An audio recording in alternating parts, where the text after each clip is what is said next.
Good morning বন্ধুরা, সকালে সবাইকে আশা করছি সবাই ভালো আছেন। সকাল সকাল দেখুন, আজকে হচ্ছে শুক্রবার। তো আমাদের পনির নিয়ে এসছে একটা টপ সিক্রেট মশলা দিয়ে কি করে দুর্দান্ত স্বাদের পনির বানানো যায়। তো সঙ্গে থাকুন আর পুরো ভিডিওটা দেখতে থাকুন। খুব সহজেই এই পনিরের রেসিপিটা দেখাবো। তো পনিরের প্যাকেটটা আমি জলে ডুবিয়ে রেখেছিলাম, কারণ এটা ডিপ ফ্রিজে ছিল। তো জলের থেকে তুলে নিয়ে এসে মাটিতে রেখেছি। তো এখন কেটে নেব। আর এখানে আমি আলুও কেটে রেখেছি। এখানে রেখেছি আদা বাটা, লঙ্কা বাটা, তারপরে হচ্ছে জিরে বাটা। সব বাটাগুলো না একদম করে রেডি করে রেখেছি, কারণ অনেকটাই টাইম হয়ে গেছে। বলতে 11টা পার হয়ে গেছে, অনেক টাইম হয়ে গেছে, তাড়াতাড়ি খাওয়ার জন্য বানাতে হবে। তো এখন চলুন আগে পনিরটাকে কেটে নিই। তো এই যে ভালো করে আমি কেটে নিচ্ছি। কেটে নিয়ে পনিরগুলো এখন বের করে টুকরো করে নেব।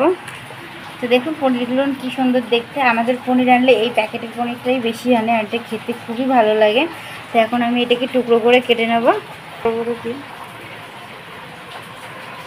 তো আমি খুব একটা ছোট ছোট করব না, একটু বড় বড় সাইজেরই করে নেব, কারণ যেহেতু আমরা বাড়িতে খাবো। এটা তো আর অনুষ্ঠান বাড়িতে আমি বিতরণ করবো না যে ছোট ছোট পিস করে আমাকে সবাইকে দিতে হবে, এরকম একটা ব্যাপার নেই। তো বাড়িতে দুটো একটা করে যেটাই হোক না কেন, দুটো তিনটে করে হলেই যথেষ্ট। ওটা খুলে গেল। তো এরকম সব সুন্দর করে টুকরো টুকরো করে আমি কেটে নেব পনিরগুলো। দেখুন, তো পনিরটা আমার সব টুকরো করা হয়ে গেছে। এখন সাদা তেল দিয়ে মেখে নেব।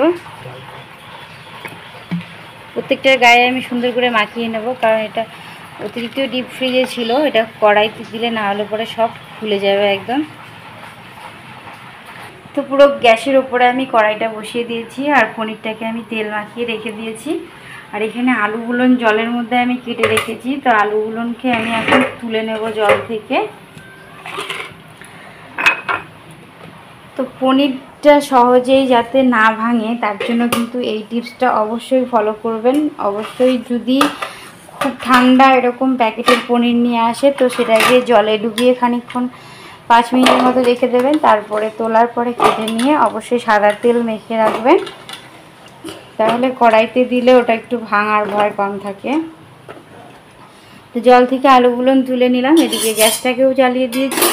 এখন প্রথমে যেটা করব সেটা হচ্ছে পনিরটাই আগে ভাজতাম, কিন্তু সেটা হবে না, কারণ যেহেতু আমি এখনই ফটাফট করছি বলে এখনই কেটে নিলাম আর এখনই তেল মাখালাম। তো ওটাকে একটুখানি মিনিট 5 রেস্টে রাখতে হবে। তো এর জন্য আগে কড়াইতে তেল দিয়ে দিলাম, আর এখন আমি দিয়ে দেব আলুটা। আগে প্রথমে ভেজে নেব। তো দেখতে পাচ্ছ তেলটা আমার পুরো গরম হয়ে গেছে। তো এখন আমি আলুগুলোকে ভেজে নেব। তো আলুগুলো যাতে একটু তেল ছিটে মুখে চোখে না আসে, এই বলে একটু লবণ দিয়ে দিচ্ছি, নাহলে সারা শরীরে আর গায়ে পুরো তেল ছিটে ছিটে একদম চলে আসবে। তো আমি আলুগুলো কিন্তু খুব সুন্দরভাবে ভেজে নিচ্ছি লাল লাল করে। তো আলুটাকে আমি সুন্দরভাবে ভেজে নিয়েছি। এখন এটাকে আমি তুলে নিচ্ছি তেলটাকে ছাড়িয়ে।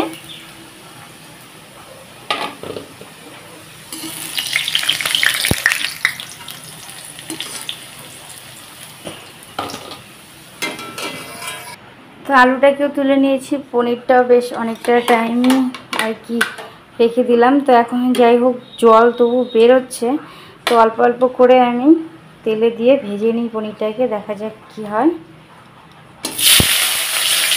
একবারে দিয়ে যদি ভেঙে যায় বাই চান্স, এর জন্য আমি একবারে দিচ্ছি না। তো অল্প করে আমি এর মধ্যে একটু লবণ দিয়ে দিচ্ছি, দিয়ে দিচ্ছি একটুখানি হলুদ গুঁড়ো। আপনারা চাইলে আগেও মেখে নিতে পারেন। তো আমি এর মধ্যে দিয়েই পুরো মেখে নিচ্ছি, দেখি আর কি কি হয়।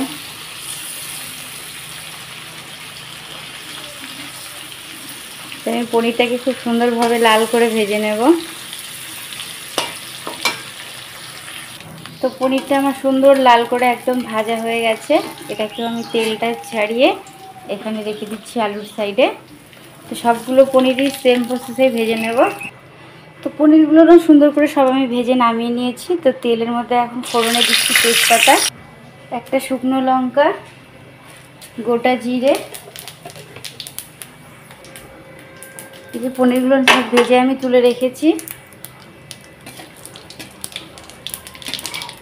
ফোড়নটাও আমার সুন্দর পুড়ে এসছে। তা এখন আমার বেটে রাখা মশলাটা দিয়ে দিচ্ছি, আদা বাটা, লঙ্কা বাটা আর জিরে বাটা। দিয়ে দিচ্ছি পরিমাণ মতো লবণ,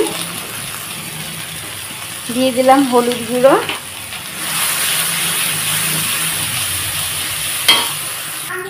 তো মশলাটা সুন্দর ভাজা ভাজা হতেই আমি একটু জল দিয়ে দিচ্ছি। ভালোভাবে একটু কষিয়ে নিলাম, আবার একটু জল দিয়ে ভালোভাবে কষিয়ে নিচ্ছি। এখন আমার ভেজে রাখা টুকরো করা আলুটা দিয়ে দিলাম। তো কষাতে কষাতে একটু হালকা ঢাকা দিয়ে দিচ্ছি আমি। তো ঢাকাটাকে খুলে নিচ্ছি, আর একটু ভালোভাবে কষিয়ে নিয়ে এখন আমি এতে জল দিয়ে দেবো।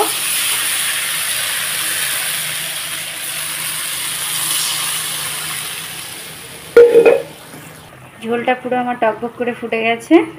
তো স্পেশাল মশলা যেটা বললাম সেটা হচ্ছে এই যে জিরে আর একটা তেজপাতা আমি ছিঁড়ে রেখেছি, এটাকে ভালোভাবে ভেজে কাঠখোলায় নিয়ে নেব। এটা হচ্ছে খুব সিক্রেট মশলা। এখানে নিয়েছি আমি একটা বড় এলাচ, দুটো ছোট এলাচ আর একটা গোটা মানে বড় সাইজের দারচিনি। তো এটা একটু কাঠখোলায় আমি ভেজে নিচ্ছি। স্পেশাল মশলার সঙ্গে এটাও আমার যাবে। তো বন্ধুরা দেখতে পাচ্ছ পুরো স্পেশাল মশলাটা আমার রেডি। এখন এটা আমি একটু বেটে নিয়ে আসবো। এটা পুরো টকবক করে ফুটেছে। এদিকে আমি স্পেশাল মশলাটাও করে নিয়ে চলে এসেছি, এটাকে একটু ঢাকা দিয়ে রেখেছি। তো তরকারিটার মধ্যে পনিরগুলো আমি ছেড়ে দিচ্ছি। তো এখন আমার স্পেশাল মশলাটাও আমি এর মধ্যে দিয়ে দিচ্ছি। তো বন্ধুরা দেখতে পারলেন স্পেশাল মশলাটা কি। এইভাবে একবার পনির বাড়িতে বানিয়ে সবাইকে খাওয়াবেন, দেখবেন সবাই একদম তাক লেগে যাবে আর বলবে যে এটা কী দিয়ে হয়েছে, এতটাই সুস্বাদু লাগে খেতে। তো এটা এখন আরেকটু আমি ভালোভাবে একটু ফুটিয়ে নেব। তো 1 চামচ পরিমাণ ঘি দিয়ে দিচ্ছি, একটুখানি মিষ্টি দিয়ে দিচ্ছি। এটা অপশনাল, আপনারা না চাইলে নাও দিতে পারেন। বাও, খুব সুন্দর সেন্ট বেরিয়েছে, খেতেও এমনি টেস্টি হবে। তো তরকারিটা আমার পুরো হয়ে গেছে, এখন নামিয়ে নিচ্ছি। তো স্পেশাল মশলা দিয়ে পুরো পনিরটা আমার রেডি। তো ভিডিওটা যদি ভালো লেগে থাকে অবশ্যই লাইক